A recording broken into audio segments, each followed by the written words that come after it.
Roll, Jordan, roll. Freedom is not free. There are individuals that pave the way for us so that when we see birds fly, it actually symbolizes something meaningful.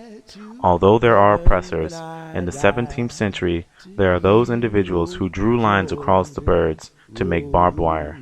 Enslavement, bondage. Welcome to the 17th century. This is where the story unfolds, the beginning of criminalization, discrimination, and the disdain for those formerly known as Africans. In the beginning of the 17th century, black bodies were not criminalized just yet, although they were thought of as unequal or less than. We look at slavery as something created solely based off race, although that is not the case. Farmers and planters saw slavery as only a way to increase the production of crops. As we move down into the 17th century, we will take a look at the foot engraved in the history of the criminalization of the black body. In 1640, John Punch was given an unfair sentence compared to other people who were also sentenced. John Punch ran away from being an indentured slave, along with two other white indentured slaves. The factor that stands out in this criminalization and discrimination of this black body was the amount of sentence time. John Punch was sentenced to serve life, while the others who ran away were only sentenced to 4 years. John Punch became the first African to be documented as a slave for life as punishment. A similar incident to John Punch is John Castor, who was an indentured servant as well, who was sentenced to serve life as a slave. The bodies of African Americans have been criminalized since they were discovered as different from the white body. The system of criminalization creates rebels to stand against the system.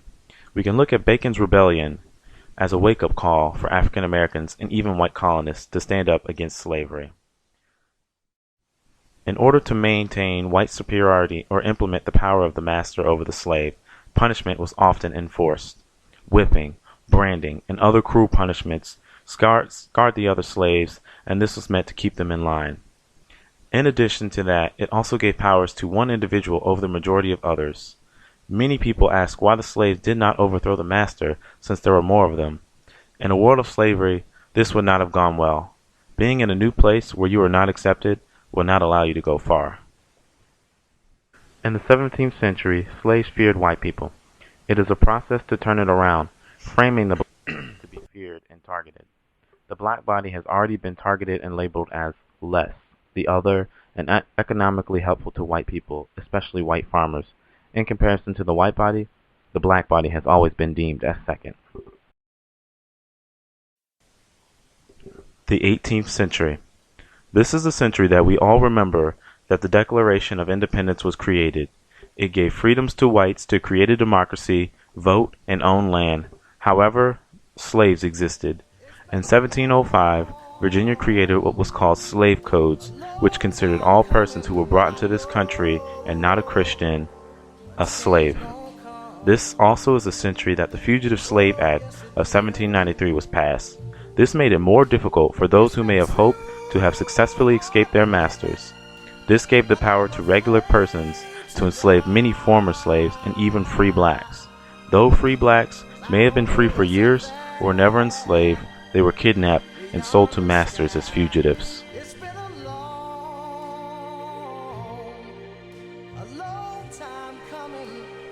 The criminalization of black bodies can be dated to the 19th century as well, in a time when blacks were supposed to be gaining their freedom and enjoying the liberties of life that slavery had kept from them for so many years. The main system of slavery may have ended, but the oppression and degrading surely didn't stop like we were taught to believe in high school. The legislation of the time even made it pretty clear that blacks were still seen as fugitives and lessers. African Americans were perceived to be these dangerous creatures, and the immediate and rational way to deal with them always turned out to be violence.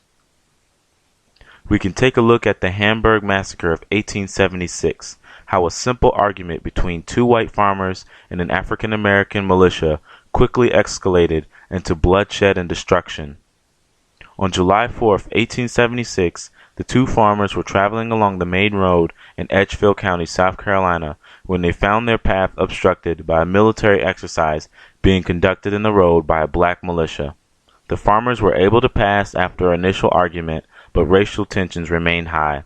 4 days later, hundreds of white men descended upon the small black community and outnumbered and surrounded the black militia and captured and killed them and other black community members.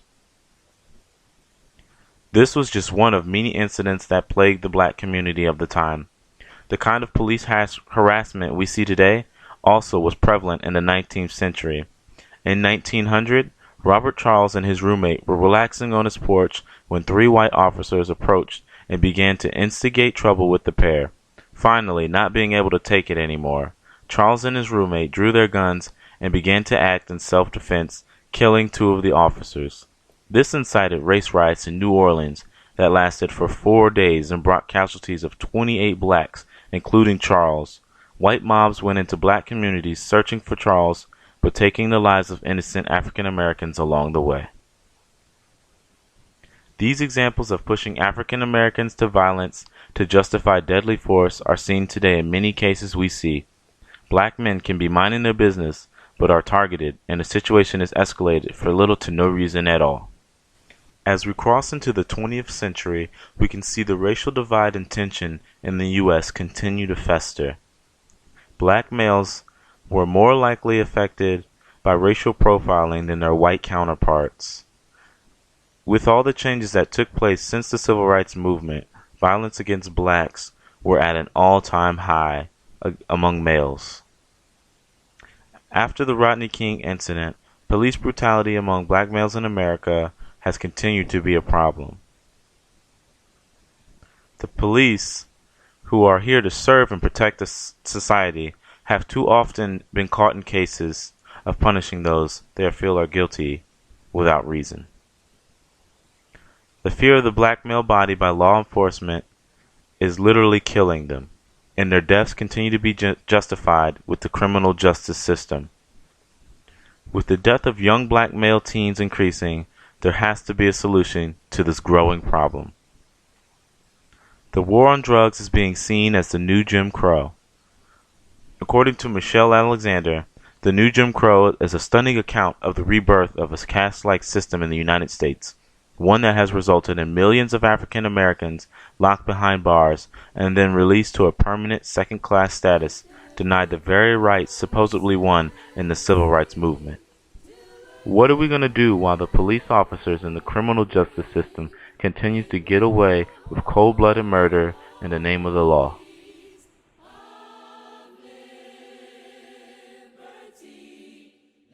Now we enter the 21st century, where we are still able to observe and watch the black body being criminalized and denied the freedoms we were promised long ago. From the Trayvon Martin case to the Ferguson case, we are able to see how the black bodies are denied the rights that are supposed to be given to them. Essentially, nothing has changed, and white authorities have found alternatives to criminalize black bodies and get away with it. Police are using their power in the wrong way and shooting away like it's nothing. Black bodies get criminalized every day, but the media only wants to promote it when blacks are brave enough to start protesting or speak up about it. Some African Americans are blinded with the few benefits that the Caucasian provide them with, and others are too afraid to speak up in general. Protests and efforts to end the criminalization, as such shown in the Trayvon Martin case and Ferguson, can make a difference. From giving hope to bringing out the confidence in blacks to fight, whether it's physically, verbally, or mentally. Authorities are always trying to put blacks in their place, whatever place that may be. In the Jordan Davis case, Jordan was playing music too loud and the officer asked him to turn the music down. The police thought he saw a weapon and fired 10 times at the vehicle. What message is implied through this incident? What we can get from it is that blacks don't have a right to listen to music in public. Police want to control music, and when, where, and how we can listen to it. This is a form of policing and controlling black bodies. This isn't a game, nor is it a good example or representation for our nation. It's more of an embarrassment. It is the 21st century and still feels like it's a crime to be black. We tell ourselves we have changed just because we aren't getting whipped anymore or being forced to pick cotton for little to no wage. But what good is change if a black female or male still can't feel comfortable in his or own skin? All the nation has done is change the approach of criminalizing black bodies by blinding us with certain freedoms that at the end of the day aren't even that beneficial, as long as a black man can't walk around at night without looking suspicious or dangerous. Why can't a black male or female be comfortable in their body and live along the white race in peace? Is the black body not a body?